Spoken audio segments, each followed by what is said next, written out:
미국과 이스라엘이 가자 평화 구상에 합의했습니다. 지상전을 강행했던 이스라엘은 하마스는 무장 해제될 것이고 가자는 비무장화될 것이라고 밝혔는데요. 오늘 디펜스 프라임에서 자세히 살펴보겠습니다. 자, 먼저 트럼프하고 이스라엘이 합의를 했어요. 예. 그 내용부터 좀 살펴볼까요? 일단 이제 꽤 많아요. 합의 내용이. 그런데 일단은 인질 즉각 석방, 전원, 잔존해 있는. 그다음에 하마스의 무장 해제. 자기 신분을 밝히면 사면하겠다. 이제 덮어주는 거죠. 가자 지구에 민간 정부를 세우는데 그건 하마스도 아니고 그다음에 지금 서한 지구 웨스트뱅크를 다스리고 있는 통치하고 있는 PA 팔레스타인 자치정부 이제 파타가 핵심 세력이죠. 이것도 아니다. 이게 이제 골자예요. 그러니까 가자 지구의 완전 비무장화, 그다음에 하마스인 퇴출이에요, 사실은. 그리고 새로운 이 평화적인 민간 정부를 세운다. 그리고 이제 웨스트뱅크하고는 가자 서한 지구는 다른 거예요. 그러니까 엄밀히 보면은 전쟁을 끝내는 것 같지만 지금 근본적인 해법인 팔레스타인 이국가론, 이스라엘 팔레스타인 국가론하고는 다른 거고 예. 이미 6만 6천 명이 사망했어요. 하마스가 2만 내외로 보이거든요. 그럼 나머지 2만을 최대한 잡더라도 4만 명 이상이 죽은 거. 부상자는 3배예요. 그러니까 이미 끝날 때가 됐다. 그리고 카타르 공격은 선을 넘었죠. 미국의 동맹. 미군 기지 30km 떨어진 곳에 미군 10,000명 주둔하는 미군 기지 30km 떨어진 곳에 이스라엘이 때렸기 때문에 아마 장기화된 피로감, 많은 희생, 그다음에 카타르 변수 이런 것들로 인해서 아마 갑자기 조금 평화안이 도출되는 게 좀 빨라졌던 것 같아요. 근데 하마스가 과연 동의를 하겠습니까? 왜냐하면 아직 문서를 못 받았다 이렇게 얘기하고 있잖아요. 문서를 받아도 안 하겠죠. 이유는 뭐냐면은 자기네가 거주하고 있는 그 지역에 관련된 합의를 하는데 이해 당사자가 빠졌잖아요.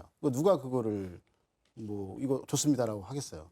그리고 사실은 또 보시게 되면 알겠지만은 이런 식으로 해서 이제 제3자끼리 합의를 통해서 평화가 이루어진들 오래 가겠어요. 이 역사가 얼마만큼 긴 역사인데 예를 들면 이제 하마스 같은 경우는 이제 가자 지구의 무장 정파란 말이에요. 우리나라 말하는 정당이면서 프랑스 군대를 갖고 있단 말이에요. 서한 지구에 파타가 있고 그다음에 또 가자 지구 안에는 이 하마스 말고도 이슬라믹 지하드 같은 또 다른 이제 무장 세력들이 또 있단 말이에요. 예. 그 안에서도 또 이해관계가 얽히고 설켜 있기 때문에 이 하마스 누구 하나가 내가 하마스라고 하기 위해서는 내부에서의 어떤 합의를 끌어내야 되고 본질적으로 그 합의를 또 이제 협상을 통해서 이어나가는 지루한 시간이 걸릴 것인데 본질적으로 이제 그 팔레스타인은 결국에는 그 지역에서 원래 자기 나라가 있었는데 뺏겼다고 생각하고 있잖아요. 네. 그런 상황에서 당사자를 빼고 합의를 해버리고 이거 해라고 하게 되면 누가 하겠어요? 당연히 안 하죠. 그렇다고 해도 하마스가 받아들인다면 뭐 얻을 이득이 있을까요? 제가 보기에는 받아들이지 않겠지만 우선 만약 받아들인다면은 네. 뭐 예를 들어서 이미 이제 이스라엘에게 체포됐던 한 250명 정도의 이제 뭐랄까 키 리더들에 대한 어떤 석방이 있을 거고 예. 또한 2023년 10월 7일에 그때 이제 기습을 통했을 때 그때 붙잡힌 포로들이 있어요. 그 인원들이 이제 석방이 될 거 이 정도만 되는 거고 근데 제가 여기서 말씀드리고 싶은 건 뭐냐면 2021년 5월 달에도 이스라엘과 팔레스타인 사이에 분쟁이 있었단 말입니다. 근데 그 이후에 협상이 이제 조인되고 그 이후에 2년 동안 하마스가 전략적 기만을 합니다. 그러니까 이제 지역을 재건하기 위해서 이스라엘로부터 10배 이상의 어떤 샐러리를 이제 받고요. 그러니까 이스라엘 사람보다 그렇게 하면서 계속해서 이제 지역 안정하는 척 하다가 그때 그 안에 휴민트를 집어넣어가지고 그 이스라엘의 주요 군사시설 표적화를 시켰지 않습니까? 예. 그래서 2023년 10월 7일 날 그 기습했을 때 그걸 다 표적화를 했던 거예요. 만약에 그렇게 된다면 여기서 이제 못 받아주는 척하면 받아줄 수가 있어요. 받아줄 수 있는데 그런 것들은 제가 보기에는 특성상 이건 진짜 받아들인 게 아니고 전략적 기만책으로서 받아들일 것이다. 네, 이렇게 볼 수 있습니다. 온도차가 너무 심하게 바뀐 게 가자 평화 구상이 합의되기 전에는 이스라엘이 국제사회가 휴전해라 이렇게 압박을 하는데도 불구하고 아주 강도 높게 지상전을 전개했단 말이에요. 그 상황 좀 다시 한번 짚어볼까요? 이게 원래는 이제 이 휴전의 논의가 올해 3월부터 이제 계속 있었어요. 그래서 뭐 중동 정세를 조금이라도 봤던 분들은 알겠지만은 그 휴전이나 뭐 평화협상 이런 게 의미가 없거든요, 사실은요. 이제 우선은 이제 멈춰보자, 이 포화를. 그 정도 수준인데 이게 3월부터 시작이 됐고 그때 작전 이름이 기드온의 전차 작전이었고 지금 9월 달에 나타난 건 뭐냐면 그게 2단계 작전을 얘기를 하는 거예요. 그러니까 1단계는 그 전까지, 여기 이제 9월부터는 2단계 작전인데 왜 2단계 작전을 네타냐후가 강력하게 지금 밀어넣고 있고 지금 이제 가자 지구의 어떤 핵심적인 도시 북부 지역이 가자 시티에 지금 3개 사단 규모가 지금 들어가 있거든요. 네. 전차가 밀고 들어가고 그 이유는 뭐냐면 유튜브나 TV에서 많이 나오고 있잖아요. 마크롱 대통령을 포함해서 여러 국가에서 영국, 캐나다에서 팔레스타인을 국가로 인정하겠다라고 해놓고 뭐 어디에서는 뭐 두 국가를 인정하겠다 하는 식으로 해서 이스라엘에게 전략적이고 정치적으로 불리한 얘기를 막 하고 있기 때문에 지금 네타냐후가 강국으로 나갈 수밖에 없는 상황이거든요. 네. 그러면서 여기에서 보게 되면 또 이제 하마스에서는 또 뭐라고 하냐면 야 전례에 볼 수 없는 어떤 강도로 밀어붙이고 있다라고 하는데 실질적으로 파악을 해보니까 어떻게 하냐면 도시적 작전이잖아요. 이 아파치 헬기가 또 가고 있어요. 가고 있는데 속도를 빨아가기 위해서 아파치 헬기가 위에서 업무를 하고 있지만 사전에 이제 그 지뢰 탐지 및 제거 로봇을 보내더라고요. 그러면서 주로 이제 사거리라든가 주요 매복 지점에다가 IED라든가 지뢰 같은 걸 심어놓고 이스라엘 전차 부대가 들어오게 되면 폭파시키는 것들이 전형적인 어떤 하마스 전법인데 그거에 대한 것들을 다영역 감시 자산으로 다 확인한 다음에 네. 미리 선도해서 그런 로봇들을 보내서 제거를 한 다음에 아파치의 어떤 업무를 받고 기갑 부대가 진출하는 겁니다. 이건 뭐냐면 시간에 쫓기지 않고 네타냐후의 어떤 공격이 완전 이게 뭐랄까 질풍노도와 같이 밀어붙이겠다. 그 의지를 나타내고 있는 거거든요. 그러니까 너희는 너희대로 그런 얘기 해. 근데 우리는 우리대로 나갈 거야라는 것들을 하면서 협상력을 지금 키우고 있는 상황인 거죠. 조한모 박사님 어떻게 보세요? 기드온의 전차 작전 이스라엘군이 추진했었잖아요. 이게 원래 최종 목표가 뭐였습니까? 그러니까 네타냐후의 초기 목표와 전쟁이 진행되는 과정의 목표가 달라진 것 같아요. 왜냐하면 일단 이게 전쟁의 전략 전술 이것도 있지만 네타냐후는 지금 이스라엘 총리 중에 최초의 피의자예요. 지금 부정부패 혐의로 네. 총리에서 내려오면 거의 구속될 가능성이 높아요. 그러니까 국내 정치의 리스크를 그렇죠. 바깥으로 그렇죠. 돌렸다. 그러니까 예. 전쟁을 계속 연장하는 거죠. 쉽게 말하면 협상 가능성을 처음부터 배제하고 하마스의 완전 괴멸을 목표로 했다. 그러니까 이 가자 지구의 지상전을 네타냐후의 정치적 위기를 극복하는 하나의 수단으로 활용한 경향이 있거든요. 예. 그러니까 지금은 사실 엄밀히 보면 이게 전략 전술이라는 게 없는 거예요. 그냥 모두 제거하는 겁니다. 그러니까 인치 바이 인치 차례대로 모든 주요 시설들, 건물들을 민간인이건 하마스 시설인 관계없이 모두 제거 폐허화시키는 작업이에요, 지금. 그러니까 하마스로서는 이 이스라엘과 정상적인 게릴라전이라도 교전할 기회가 거의 없는 거예요. 지금 말씀하신 대로 인치 바이 인치로 모든 걸 제거해가는 과정. 그러니까 이스라엘이 지나간 지역은 건물이 남아있질 않아요, 지금. 피해자가 막대한 거죠. 지금 6만 6천 명 민간인. 제가 보기에는 아마 그중에 많아야 하마스 인원은 10,000명 정도일 가능성이 높아요. 거기다가 부상자까지 합친다고 그러면 20만 명이 뭐예요? 거의 25만 명이 육박하거든요. 그렇게 본다 그러면은 지금 네타냐후 이스라엘의 작전은 인도주의적 관점에서는 빵점이에요. 네타냐후는 처음에 인질 사태를 해결하는 것으로 시작을 했지만 지금 이 전쟁은 이 가자 지구 전체를 초토화시키는 작전으로 일종의 청야 작전으로 네. 바뀌었고 중요한 게 이제 영국, 프랑스, 캐나다 이런 주요한 서방 국가들도 이미 유엔에서 팔레스타인을 국가로 인정한다고 그러니까 이게 지금 네타냐후한테 불리한 환경으로 가는 거죠. 그렇죠. 예. 거기다 카타르 공격이 결정타였다. 카타르 공격은 사우디, 카타르라고 하는 미국의 동맹을 모두 무시한 일이거든요. 그렇기 때문에 네타냐후의 전쟁은 사실 순수한 대하마스 전 플러스 그 저변에는 본인의 정치적 국내 문제, 이 문제가 섞여서 이스라엘도 아주 더티화를 지금 수행하게 되는 거죠. 그러니까 영국, 프랑스, 캐나다까지 이제 팔레스타인을 정식 국가로 인정하는 움직임을 보이는 게 상당히 놀라운데 저는 그 한편에는 이스라엘이 잘못해서라는 여론도 있지만 미국에 대한 감정, 유럽의 감정 그것도 반영된 거 아닐까요? 100% 반영됐다고 네. 봐요. 이제 나온 거는 이제 이스라엘군이 가자 지구를 점령한 게 2005년도에 한번 점령을 했었어요. 최근에. 그때 이제 준동이 너무 심해가지고 좀 꺾어놔야 되겠다면서 대거 군사력을 투입을 했거든요. 그 다음에 지금 20년 만에 들어간 거지 않습니까? 근데 여기에서 하다 보니까 이제 조 박사님 말씀하신 것처럼 여러 가지 AI, 뭐 라벤다, 가스펠, 웨얼스 데디 하면서 다 해가지고 표적화하는 어떤 그런 AI를 다 쓰다 보니까 이스라엘군이 지나간 곳에는 아무것도 없는 거예요. 그러니까 비인도적인 어떤 그런 부분들을 많이 발생할 수밖에 없는 상황이고 또 그런 것들을 또 인지적 차원에서 하마스가 잘 활용하고 있잖아요. 예. 그러니까 이제 그거를 표면적으로는 이런 나라들이 그것 때문에 안 돼. 전쟁이 아무리 그래도 어떻게 사람들을 인권이라는 게 있지 그렇게 할 수가 있어라고 하면서 규탄하고 있는 거거든요. 근데 문제는 뭐냐면 생각해 보세요. 유럽에다가 우리 더 이상 니네한테 방위 지원 안 할 거야. 자체적으로 방위 관련된 어떤 예산을 5% 올려 뭐 이런 식으로 얘기를 하는데 이제 올해 보게 되면 6월부터 시작된 걸 딱 보시게 되면 6월, 7월, 8월 보시게 되면 어떤 작전이 있었죠? 우크라이나 러시아 전쟁에서 6월 달에 보게 되면 스파이더웹 작전 이후에 바로 이제 이스라엘에서 이제 공습을 해서 라이징 라이언 작전을 하지 않습니까? 예. 그다음에 플러스 알파에서 미드나 햄버 작전을 한단 말입니다. 유럽에게는 너희들이 스스로 자립하고 이제 방위비를 올리라고 하는데 이스라엘한테는 끊임없이 같이 지원해주면서 같이 협력하면서 같이 군사작전을 한다는 거예요. 뭐야 이러는 거죠. 이게 뭐야 하는 거예요. 그러니까 이제 이 부분들이 여태까지 예. 전략적으로 파트너는 유럽이었는데 너무 이제 이쪽 홀드하고 그다음에 또 이제 아메리칸 퍼스트 팔러시를 한다 할지라도 네. 너무 애착을 갖고 하다 보니까 이런 부분에 대해서 이제 격차가 있는 거죠. 그런데 불만이 많이 나온 거고 이게 어디 나타났냐면 통상 보면 정상끼리 악수를 하잖아요. 어떻게 하는지 아세요?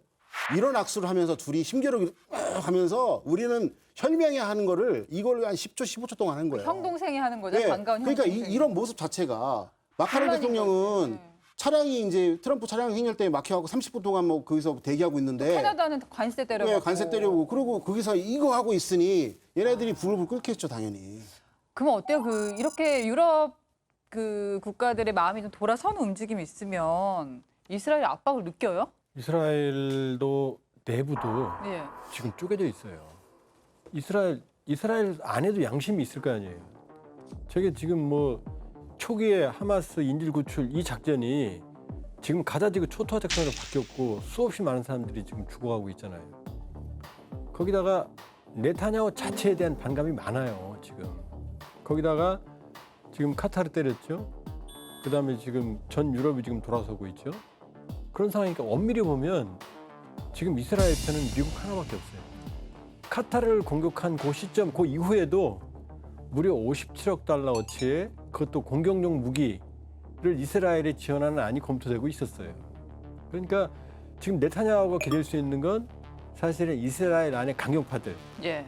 그다음에 미국밖에 없는 거예요.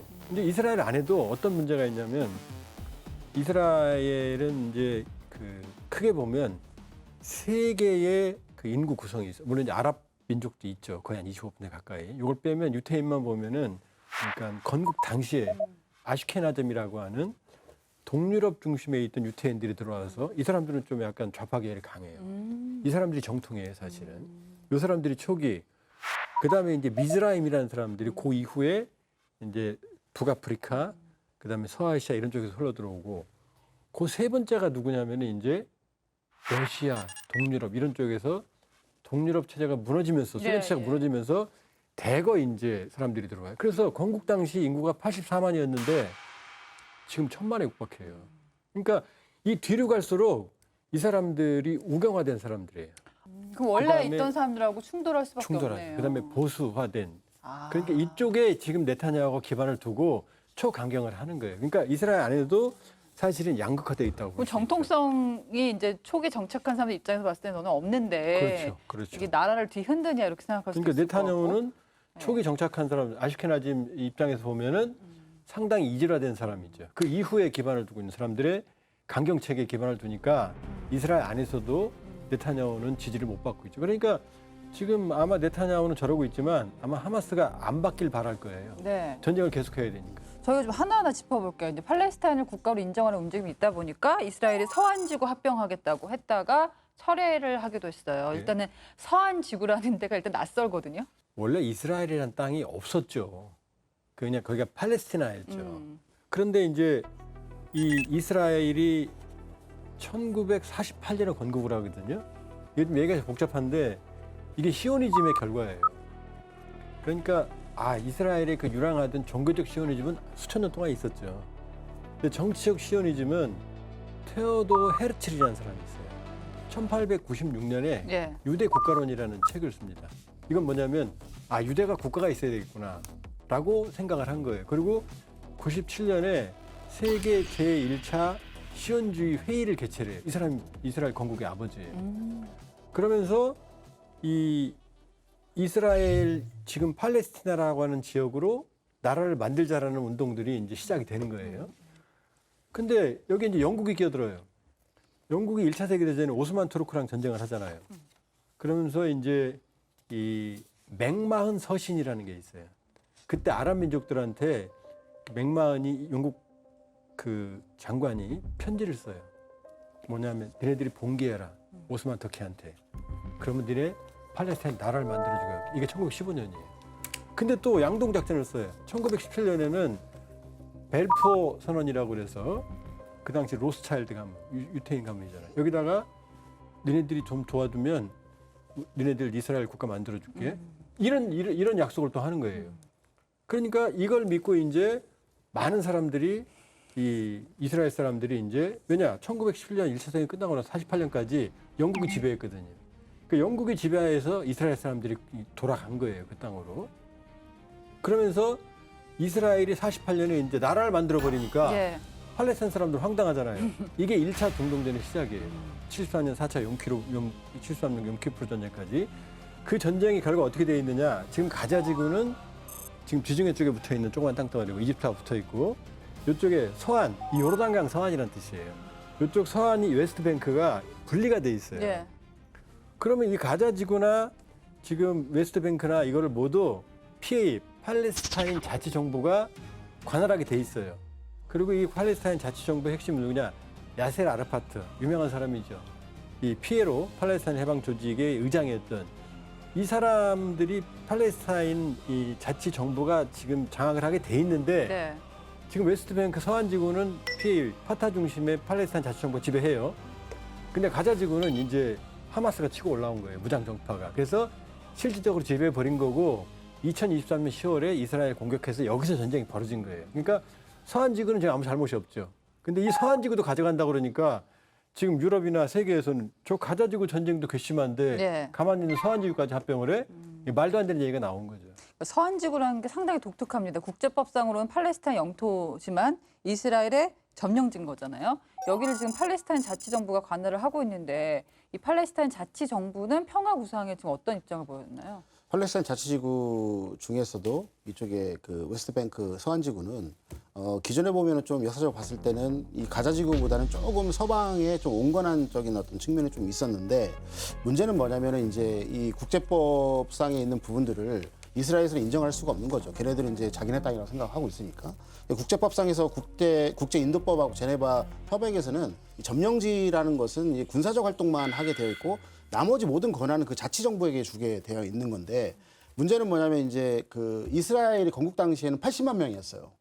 근데 아까 조 박사님 말씀하신 것처럼 계속 유입이 되죠. 예. 디아스포라 했던 애들이 계속 유입이 되면서 지금 거의 1,000만에 육박을 한다는 겁니다. 그러면 이제 이스라엘 땅 크기가 제가 저번에 말씀드린 것처럼 우리는 한반도만 하지 않아요. 경기도에서 플러스 알파 정도 되는 그런 크기였고 가자지구가 이제 세종시만 하거든요. 거기에 이제 1,000만 명이 산다고 생각하는데 그 안에 자치지구가 팔레스타인 자치지구가 두 군데가 있다는 거예요. 그러니까 이제 네타냐후 입장에서는 우리처럼 부동산에 문제가 있는 거예요, 그 안에서. 그래서 부동산을 확장하기 위해서 서안지구 안에다가 이스라엘 정착촌을 계속 늘려가는 거예요. 근데 그 이유는 정치적인 이유가 있어요. 네타냐후가 아까 말씀하신 것처럼 법적 문제가 있기 때문에 계속해서 우경화를 시켜야 되거든요. 하면서 그런 것들 니즈를 국민의 니즈를 맞춰주고 하면서 계속 그거를 파고 들어갔을 때 그게 안에 분쟁이 일어나잖아요. 네. 그걸 계속 이용해 먹는 거예요. 그러니까 이제 서안지구에 있던 파타도 최초에는 온건하게 이제 얘기를 하고 있다가 지금 이거 뭐지 하면 벙쪄 있고 그렇지만 이제 가자지구처럼 무장력으로 해서 이제 맞설 수 있는 어떤 의지라든가 능력은 없는 거고 그런 상황이거든요. 근데 지금 그 평화론이라든가 아까 말한 것처럼 국가를 인정한다는 그런 거에 대해서 공식적인 논평이나 그런 게 찾아볼 수가 없어요. 지금 왜냐면은 지금도 그 안에서 크고 작은 분쟁들이 일어나고 있거든요. 네, 네. 그거 단속하는 것도 되게 골머리가 아플 거예요. 근데 이스라엘군이 하마스를 완전 소탕하겠다 이게 원래 목표였잖아요. 그러면은 이제 평화 구상에 합의한다. 뭐 원래 목표랑 또 부딪히는 거잖아요. 어떻게 되는 거예요? 근데 완전 이제 소탕 안 해요? 완전 소탕으로 보는 거죠. 왜냐하면 아 이미 됐다.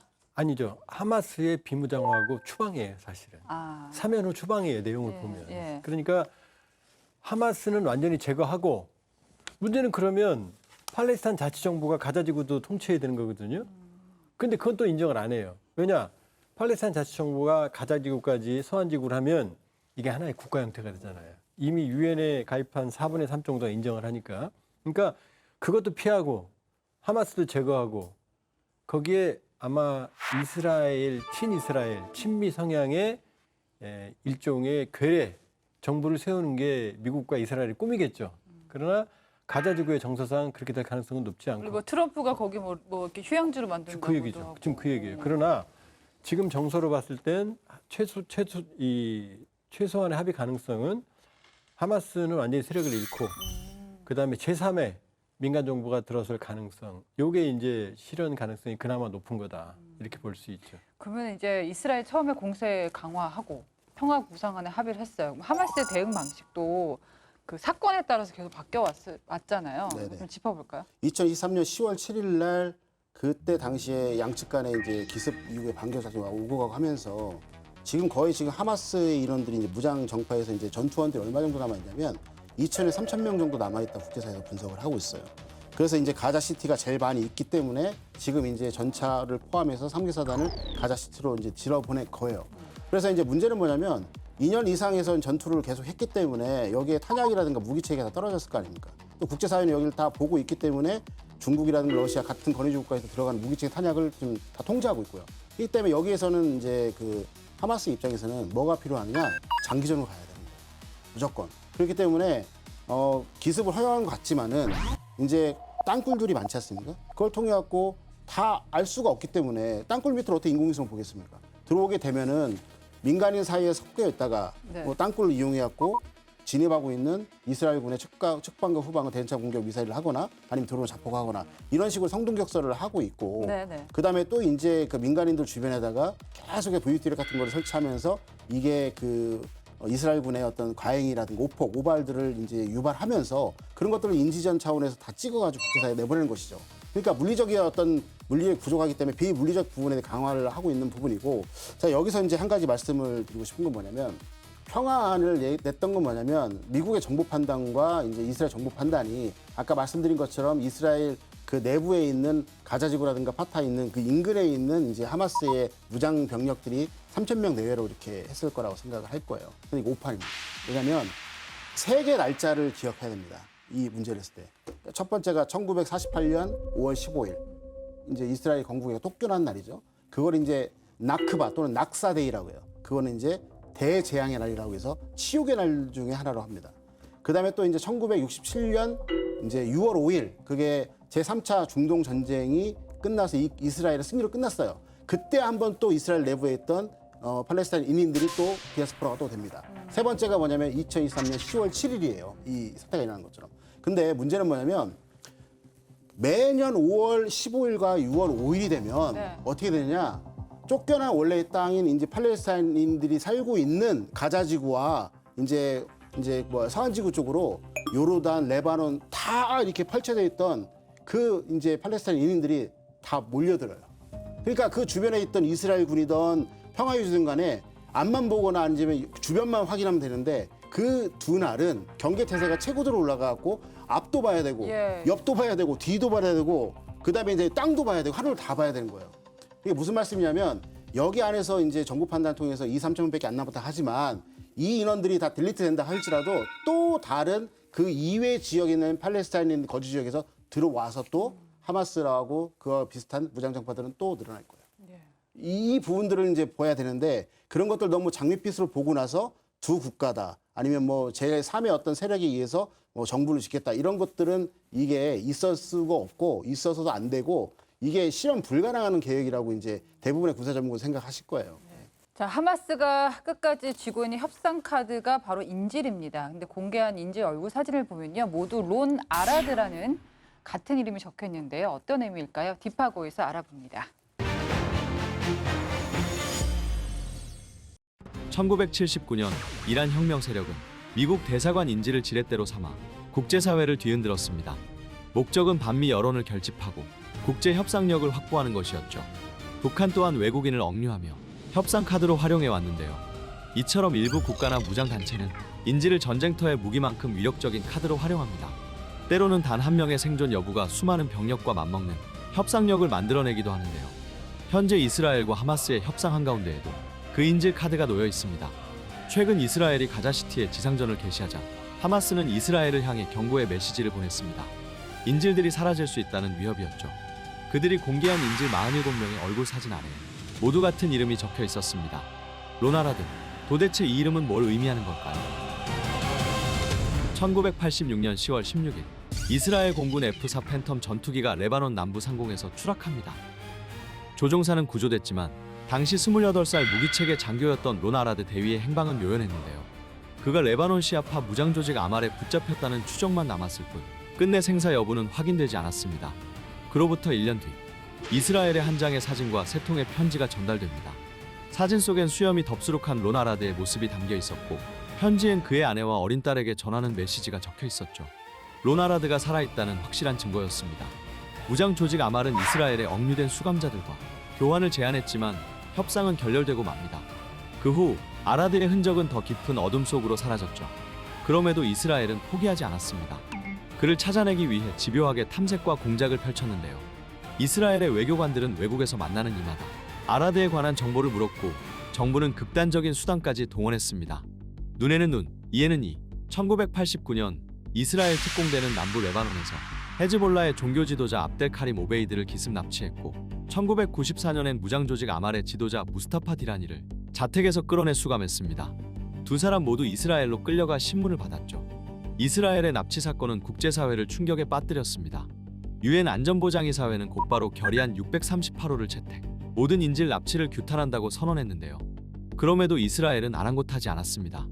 목적은 단 하나, 로나라드의 행방을 알아내는 거였죠. 그런데도 유의미한 정보는 알아내지 못했고 오베이드와 디라니는 포로 교환의 일환으로 석방되고 맙니다. 2004년 이스라엘의 군사정보부서 아마는 아라드의 운명을 조사하기 위해 비밀 조사에 착수했습니다. 조사 결과는 충격적이었는데요. 아라드는 1993년에서 1997년 사이 이미 사망했으며 1995년 이후 생존의 흔적은 없다는 결론이었죠. 아라드는 아말 조직에 붙잡혀 아말의 지도자 디라니에게 넘겨졌고 이란 혁명수비대의 손에 끌려간 뒤 레바논과 이란 사이 어딘가에서 흔적을 감췄다는 추정이 나왔습니다. 하지만 이란도 헤즈볼라도 누구도 그의 운명에 대한 확실한 증거를 내놓지 않았죠. 2006년 헤즈볼라 수장 하산 나스랄라는 포로 교환 협상 과정에서 아라드가 이미 죽었으며 유해조차 찾을 수 없다고 공개적으로 밝혔지만 신빙성은 끝내 확인되지 않았는데요. 이스라엘 정부는 지금까지도 결정적인 증거가 없는 한 로나라드는 살아있다는 전제를 고수하며 로나라드의 행방을 추적하는 특별팀을 운영하고 있습니다. 2021년에 모사드가 시리아에서 이란 장군을 납치해 아라드의 행방을 캐내려 했다는 사실도 드러났는데요. 여기엔 단순한 집념만이 아니라 유대인 전통이 뿌리 깊게 자리 잡고 있습니다. 유대 율법에서는 비드온 슈바인, 즉 붙잡힌 동족인 해방시키는 것을 모든 구제 활동 중 가장 우선시해야 하는 계명으로 삼고 있기 때문이죠. 2025년 하마스는 다시 로나라드의 이름을 꺼내 들었습니다. 이것은 단순한 협박이 아닌 이스라엘의 집단적 상처를 자극하기 위한 심리전으로 또 한 번 사랑하는 이를 영영 잃게 될 수 있다는 이 메시지를 던진 것이죠. 로나라드, 그는 이스라엘 국민에게 끝내 돌아오지 못한 아들, 형제, 전우를 상징합니다. 지금도 전쟁터 어딘가에선 수많은 로나라드가 가족의 품으로 돌아가길 기다리고 있는데요. 사람의 생명을 담보로 한 협박은 더 이상 일어나지 않았으면 좋겠습니다. 지금까지 딥하고였습니다. 자, 이제 카타르의 역할에 또 주목이 됩니다. 이스라엘이 하마스 지도부를 제거한다는 명분으로 휴전 협상 준재국인 카타르를 공습했었죠. 평화 구성에 합의해서 이 부분도 네타냐후 총리가 좀 잘못했다. 카타르에 사과를 했는데 뭐 사과를 받는다고 해서 카타르의 어떤 중재 역할이 완전히 복원이 될까요? 예, 우선은 이제 그 지난 9월 9일 날 이스라엘 전투기 15대를 출격시켜서 10발의 미사일로 통해가지고 이제 가자 지구에서 활동하고 있는 하마스의 어떤 주요 군사 지휘관들이 있는 곳을 타격을 했잖아요. 근데 그 당시에 이제 전 세계가 되게 의아했어요. 왜냐면 분명히 이런 하마스는요, 이제 자기네 어떤 그 뭐랄까 생존성을 위해서 이런 것들을 많이 합니다. 예를 들어서 그 이스라엘과 그 레바논 사이에 유니필이 있지 않습니까? 거기에 보게 되면 이제 블루라인이라는 어떤 완충지대가 있어요. 그러니까 그 안에 들어와서 지휘소를 만들거나 탄약고를 만들거나 하면서 본격적으로 이제 예를 들어서 이스라엘의 이제 뭐랄까 그 정밀 타격을 못하게 만드는 수법이죠. 그래서 이제 카타르가 실질적으로 미국과의 어떤 협상, 그다음에 유엔과의 협상, 그다음에 EU와의 협상에 중간 청구를 잘 해왔는데 이거를 이제 그 노리고 자기는 생존성을 강화하기 위해서 하마스의 주요 지휘자들이 가서 거기서 회담을 이제 좀 작당무의라고 할 수는 없지만 군사 계획을 짜고 있을 거 아니에요. 근데 그걸 딱 때려버리니까 국제사회가 이제 예를 들어서 한마디로 벙쪄버린 거죠. 네. 이건 뭐야라고 하면서 그때 나온 게 뭐냐면 이제 예를 들어서 아랍에서 어떤 움직임이 있었냐면 이스라엘에 대응하기 위해서 이제 아랍의 연합군처럼 이런 걸 만들어가고 대응을 해야 되겠다는 것들이 카타르 중심으로 또 얘기가 나왔단 말이에요. 그만큼 이제 우리는 너희를 도와주기 위해서 지금 활동 열심히 하고 있는데 니네가 감히 우리를 때려? 그러면 이렇게 모여있고 하는 것들이 있으면 정보를 통해 갖고 우리한테 주게 되면 우리가 그에 상응한 조치를 할 수 있었는데 불구하고 너희가 물력을 딱 사우디에 있는 항공기를 열어가지고 들어와서 때렸다는 거에 대해서 엄청나게 이제 이 부분에 대해서 기분이 나빠했거든요. 그런데 이제 급하게 이제 네타냐후 총리가 미국 방미를 하면서 그 부분에 대해서 사과를 정중하게 했던 부분이 있는 것이죠. 그래서 이제 이 부분에 대해서는 제가 보기에는 이제 카타르가 국제사회에서 이 이스라엘하고 이 중재안이라든가 아니면 그 안에 있는 정세를 올가매는데 카타르에게 얼마나 많은 권한을 주느냐에 따라 달려있을 것 같아요. 예를 들어서 미국이라든가 이제 유엔이라든가 EU에서 카타르를 또 계속해서 하나의 창구를 터져가지고 계속해서 너희가 좀 했으면 좋겠어 하게 된다면 이 부분들은 이스라엘하고 카타르하고의 어떤 부분들에 대해서는 없었던 일을 할 수는 없겠지만은 네. 예전과 같이 또 중재 역할을 갈 수가 있을 것 같고요. 그렇지 않은다면 이거 오리무조 빠질 수 있는데 제가 보기에는 현재 상황에서 계속해서 이런 어떤 중재 역할을 카타르가 해왔기 때문에 미국이라든가 그다음에 EU라든가 유엔에서도 어쨌든 간에 여러 가지 방안을 내놓지 않습니까? 별 대안이 없다는 예, 없자는 거죠. 그러니까 카타르를 통해 갖고 하나의 돌파구를 만들기 위해 이렇게 노력을 할 거예요. 그렇기 때문에 이제 이스라엘도 그걸 받을 수밖에 없고 카타르도 이제 어쨌든 간에 자기네들도 아랍에서의 그 어떤 종주국으로서 새로운 어떤 모습을 이제 도약하기 위해서 노력하고 있는 나라 중에 하나이기 때문에 그런 부분들 받아들여서 계속해서 이제 중재 역할을 해 나갈 가능성이 저는 있지 않겠나 이렇게 생각하고 있습니다. 이제 아무리 그렇다 해도 저희 영상 보니까 카타르가 진짜 뭐 민간인이 많이 사는 아주 발달된 도시인데 그거를 이제 공습을 한 거잖아요. 그러면 뭐 중동의 인심을 잃은 게 이해가 안 가는 면도 아닌데 아무리 그렇다 해서 카타르가 바로 이렇게 중재 역할에 다시 복원이 되겠는가? 지금 이란하고 이스라엘 분쟁이 있을 때 공습할 때 오산에 있는 패트리어트 포대가 카타르로 이동했어요. 이동해서 거기에서 이란에서 이스라엘로 가는 드론과 미사일을 요격하는 데 사용이 됐어요. 그런데 정작 카타르를 때리는 데는 미군 포대가 작동을 안 한 거예요. 의도적으로 하는지 차단하지 못했는지.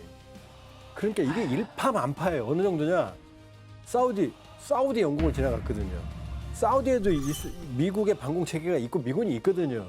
그러니까 미국의 동맹국 두 개를 아주 쉽게 말하면 바보로 만든 거고 사우디 카타르 입장이라면 지금 이제 미국에 대한 근본적인 신뢰가 흔들리는 거 아니에요. 그러니까 이스라엘에 미국이 이제 한 8조 원 무기도 판매한다고 했고, 그 박사님 보시기에도 이스라엘이 미국이 있다 보니까 강경해지는 거다. 그러니까 미국 하나만 믿고 갔는데 예. 선을 넘어도 너무 넘은 거예요. 카타르를 때린 거. 그러니까 거다치는. 갑자기 달려가서 기자회견 도중에 트럼프 옆에서 전화했어요.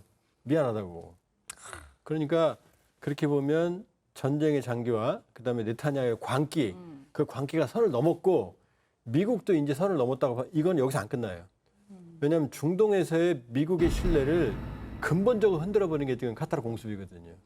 우리로 치면 지금 이스라엘이 서울을 때린 거예요. 공습하면. 근데 미군은 가만히 있었어요. 예. 그러면 우리가 지금 미군은 뭐지? 미제 무기는 또 작동을 안 해? 예. 안 한 거야? 안 한 거야? 안 지켜준 거야? 근본적으로 네타냐후의 광기가 너무 넘었다. 이렇게 볼 수 있죠. 그 미국이 실제로 중국에서 신뢰 많이 잃었죠. 그 신뢰를 잃은 거는 사실 뭐 지금 작금의 얘기가 아니고요. 사실은 2010년도 이제 2000년대 초에 이제 아프가니스탄 전쟁하고 이라크 전쟁이 되면서 잘 정리를 못하고 나오는 모습을 보였잖아요. 사실 그때부터 이제 2010년 때부터 이제 계속해서 신뢰가 그런 부분들이 있었고 특히 아까 말씀하신 것처럼 이제 이스라엘과의 어떤 엮인 어떤 군사적 어떤 그런 활동 때문에 계속 모험주의 중에 하나인 걸로 보이는데 미국 제일주의, 우선주의 하는 것들이 그래서 방위비를 올려 이렇게 하는 것들이 예를 들어서 이제 유럽에서는 그렇게 하고 있지만 실질적으로 이제 중동의 이제 방위 전력을 구상하는 것들이 재배치를 하면서 예전만큼 그렇게 두텁지 않거든요. 그러니까 그런 부분들이 이제 있기 때문에 우리나라에서 중동의 몇 개 국가들은 계속해서 대공무기 체계를 사가는 거 아니겠습니까? 그래서 제가 군사교육 받을 때 같이 있던 친구가 여기 이제 뭐 고위급 이제 UAE의 장교로서 이제 파견 오게 되면 그 얘기를 해요. 자기들도 스스로 연공을 마치기 위해서는 예를 들어서 자기네가 포대를 갖고 이제 방공 체계를 갖추고 있고 한국과 협력이 원한다는 것들을 얘기하고 있는 거거든요. 네. 근데 이제 예전에 상상도 할 수 없었던 거거든요. 왜냐하면 아까 말씀하신 것처럼 중동이 이제 뭐 석유가 나오고 있기 때문에 지정학적으로 되게 중요한 위치이기 때문에 미군의 전력들이 상당히 많이 있으면서 그거를 통제를 했었는데 지금은 이제 자체적으로 무장을 하거나 자체 방공 체계를 살 정도로 해서 이제 어떤 그런 빈 공간이 있다는 하는 것은 그만큼 이제 예전과 다르게 신뢰의 어떤 부분들이 많이 깨져 있다는 부분이 있고 실질적으로 사례를 보게 되면 2003년도 말부터 후티 반군이 홍해 입구에서 준동을 시작했습니다. 아직까지 정리가 안 됐잖아요. 그때 미국을 중심으로 해갖고 다국자 해군이 창설이 돼가지고 하고 있는데 아직까지 정리가 안 됐어요. 그러니까 이제 중국을 제1번의 어떤 목표로 보고 있기 때문에 예전에 있던 중동 지역에서 활동과 지금의 유군의 활동은 완전 다르다는 겁니다. 그 맥락을 쭉 짚어보면은 트럼프가 평화 구상을 내놨지만 그리고 그걸 이스라엘하고 주변국이 지지를 하고 있는 것처럼 보이지만 뭐 쉽지 않겠는데요? 이제 하마스가 사실상 괴멸됐어요. 그러니까 제2의 하마스는 나올 수 있지만 그러나 지금 기존의 하마스는 사실 전략적 선택지가 많지가 않다. 왜냐? 지금 아랍 국가들 중에서도 상당수가 지금 트럼프가 제안한 합의안 정도. 네. 왜냐하면 하마스가 지지 기반을 잃어가고 있거든요. 쉽게 말하면 가자지구 안에 일반 사람들의 민심과 동떨어진 독재 체제라고 보시면 돼요. 아주 포괄적인. 이번 트럼프의 72시간 합의안이 아니더라도 예. 어찌됐건 종결적으로 간다. 왜냐하면 네타냐후가 그랬거든요. 이걸 하마스가 안 받으면 내가 해결할 거다. 그 얘기는 초토화시키겠다는 얘기예요. 그리고 네타냐후는 충분히 그럴 인물이거든요.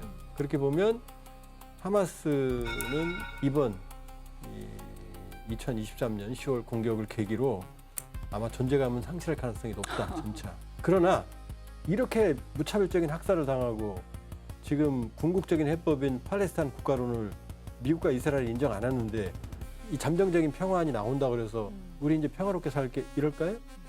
거기다 가자지구의 근본적인 문제는 뭐냐면 빈곤이에요.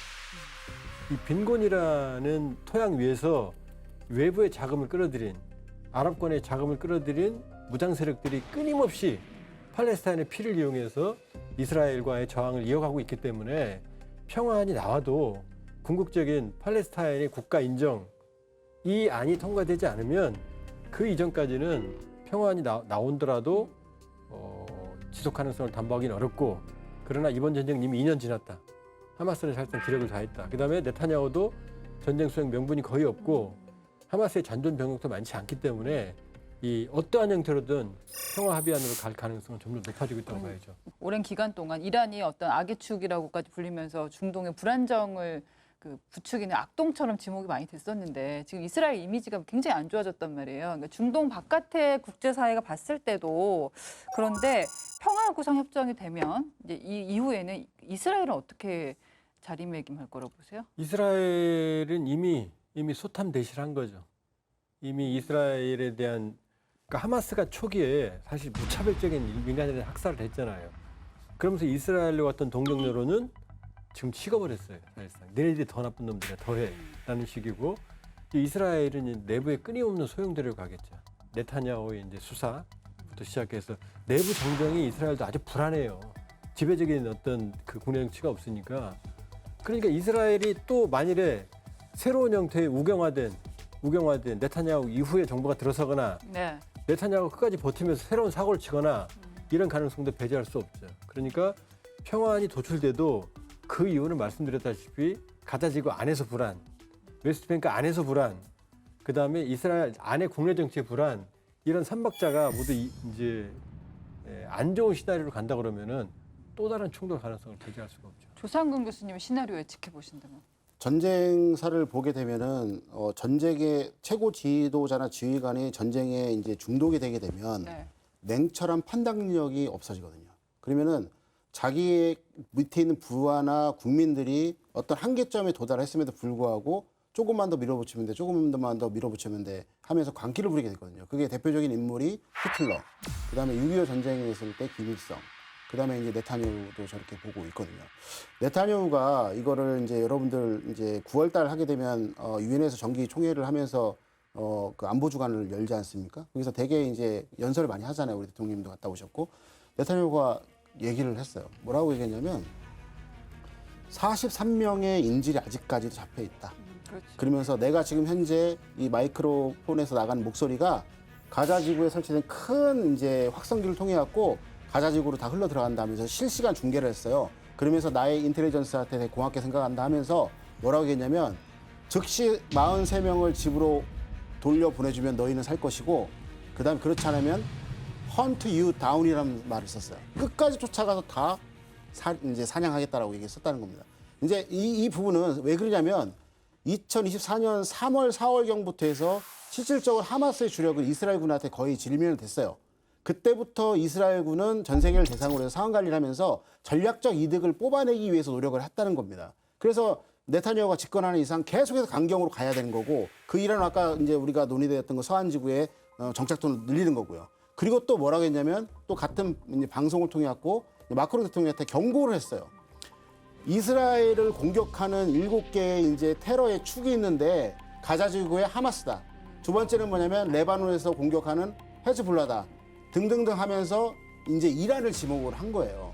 그런데 이런 식으로 해서 우리 어떤 이스라엘 민족이 공격을 당하고 있는데 너희가 어떻게 이거를 두 국가론 이런 얘기를 하면서 또는 그거를 국가로 인정해 줄 수 있냐 하면서 경고의 메시지를 보냅니다. 그러니까 무슨 말씀이냐면 평화협상을 한다 할지라도 역사적으로 봤을 때 그건 제가 보기에는 정치적 수사하고 쇼일 확률이 되게 높은 것이고 네타냐후는 제 이제 가정상은 계속 밀고 나갈 거예요. 자기가 원하는 데까지. 저는 그렇게 보고 있습니다. 그래도 말씀 쭉 들어보면 오늘 이제 쭉 얘기를 들어보니까 이스라엘과 하마스의 전쟁은 직접적으로는 이제 좀 사그라들 것이다. 그리고 전망할 수 있습니까?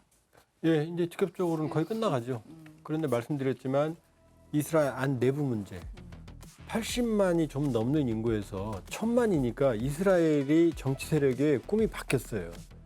그러니까 아랍 민족들로부터의 이 공격을 막아내는데 급급하다가 이게 사실 이스라엘 제국의 꿈을 꾸는 거예요. 그 좁은 땅덩어리에서.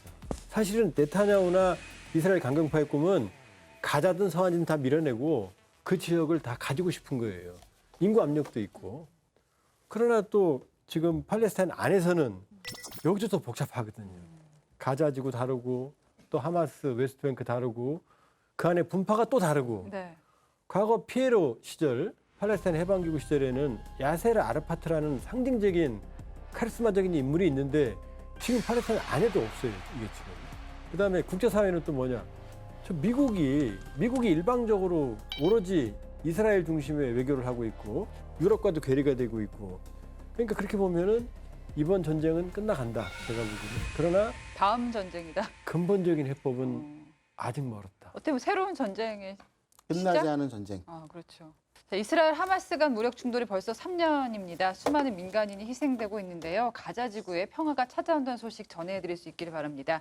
디펜스 프라임 오늘은 여기까지입니다. 저희는 매주 금요일 밤 10시 KFN에서 여러분 찾아갑니다. 고맙습니다.